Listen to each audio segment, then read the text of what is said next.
Hi friends, இன்றைக்கி sweet recipe பார்க்க போகிறோம். பிரெட் குலாப் ஜாமுன் எப்படி ஈஸியாக ரொம்ப ஜூஸியாக செய்கிறதுங்கிறத இந்த வீடியோவில் பார்க்கலாம்.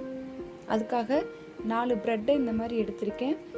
ஒரு மிக்ஸி ஜாரை எடுத்து அதில் இந்த மாதிரி 2-3 பிச்சு போட்டு நைஸாக பவுடர் மாதிரி அரைச்சி எடுத்துக்கோங்க. அதை ஒரு பவுலுக்கு ட்ரான்ஸ்ஃபர் பண்ணி கொஞ்சம் கொஞ்சமாக பால் சேர்த்து இதை நல்லா நம்ம சப்பாத்தி மாவு பதத்துக்கு பிசைஞ்சு வச்சுக்கணும். இப்போ இந்த 4 ப்ரெட்டுக்கு பார்த்திங்கன்னா 1/2 டம்ளர் அளவுக்கு பால் தான் எனக்கு தேவைப்பட்டுச்சு. அந்த மாதிரி கொஞ்சம் கொஞ்சமாக பார்த்து சேர்த்துக்கோங்க.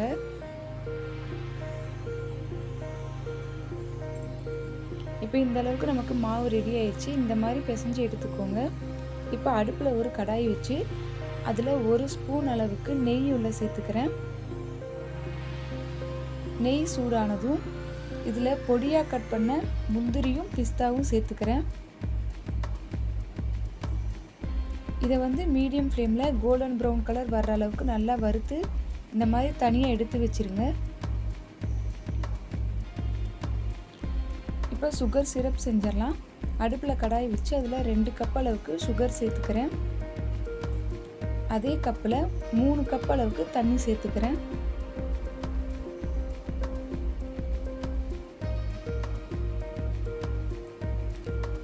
சர்க்கரை நல்லா கரைஞ்சி நமக்கு கொதிக்கணும். இப்போ இது நல்லா கொதிக்கும் போது இதில் ஒரு ஏலக்காவை தட்டி உள்ள சேர்த்துக்கிறேன். இது கூடவே கொஞ்சம் குங்குமப்பூ சேர்த்துக்கிறேன். இது ஆப்ஷனல் தான், உங்கள்கிட்ட இல்லைன்னா இதை ஸ்கிப் பண்ணிக்கோங்க. இது போட்டால் ரொம்ப டேஸ்ட்டு நல்லாயிருக்கும், அதுக்காக தான் நான் சேர்த்துருக்கேன். இப்போ இது நல்லா கொதிக்க வச்சு ஆஃப் பண்ணிடலாம். நமக்கு சுகர் சிரப் ரெடி ஆயிடுச்சு, அதை ஆறட்டும். இப்போ மாவு உருண்டை பிடிச்சிடலாம்.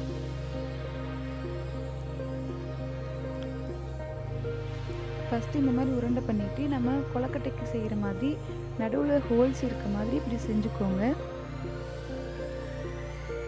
இந்த மாதிரி உருட்டி எடுத்ததுக்கப்புறம் இதுக்குள்ளே நாம் வறுத்து வச்சுருக்க நட்ஸை ஸ்டஃப் பண்ண போகிறோம். பாதாம் முந்திரியை நெய்யில் வறுத்ததை இதில் கொஞ்சமாக சேர்த்துக்கோங்க. நான் இன்றைக்கி சின்ன சின்ன பால்ஸாக செய்கிறேன். நீங்கள் இன்னும் பெரிய பால்ஸாக கூட செஞ்சுக்கலாம். நட்ஸை உள்ளே வச்சதுக்கப்புறம் கிராக்ஸ் எதுவும் இல்லாத மாதிரி அழகாக உருட்டி எடுத்துக்கோங்க. இப்போ இதே மாதிரி எல்லா உருண்டைகளையும் செஞ்சு வச்சிடலாம். இப்போ அடுப்பில் சட்டி வச்சு அதில் எண்ணெய் ஊற்றி எண்ணெய் நல்லா சூடானதுக்கப்புறம் மீடியம் ஃப்ளேமில் வச்சுக்கோங்க. நம்ம ரெடி பண்ணி வச்சுருக்க பால்ஸை ஒன்றொன்னா உள்ளே சேர்த்துடலாம். நம்ம பால்ஸை உள்ளே சேர்த்துனதுக்கப்புறம் அப்படியே விட்டுறக்கூடாது. இதை லைட்டாக இந்த மாதிரி கிளறி விட்டுக்கிட்டே இருந்தால் தான் நமக்கு ஒரே கலரில் குக்காகி கிடைக்கும். இல்லைன்னா ஒரு சைடு ஒரு கலராக இருக்கும், இன்னொரு சைடு வேறு கலராக மாறும்.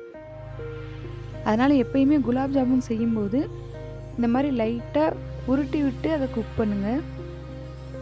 அப்போ நமக்கு ஒரே கலரில் சூப்பராக கிடைக்கும்.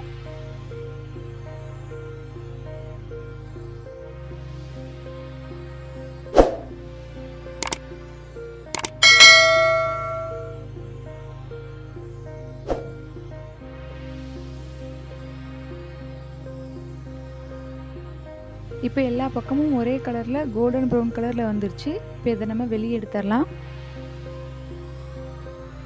இதை நல்லா ஆற வச்சதுக்கப்புறம் நம்ம ரெடி பண்ணி வச்சுருக்க சுகர் சிரப்பும் ஆறணும். அதுவும் ரெடி ஆனதுக்கப்புறம் இதை உள்ளே போட்டுடலாம்.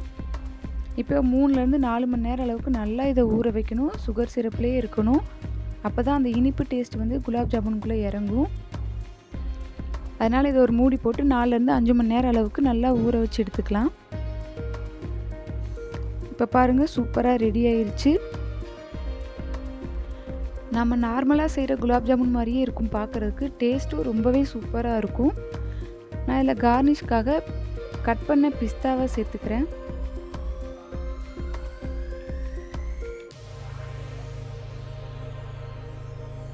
இப்போ இதை நம்ம கட் பண்ணி பார்க்கலாம்.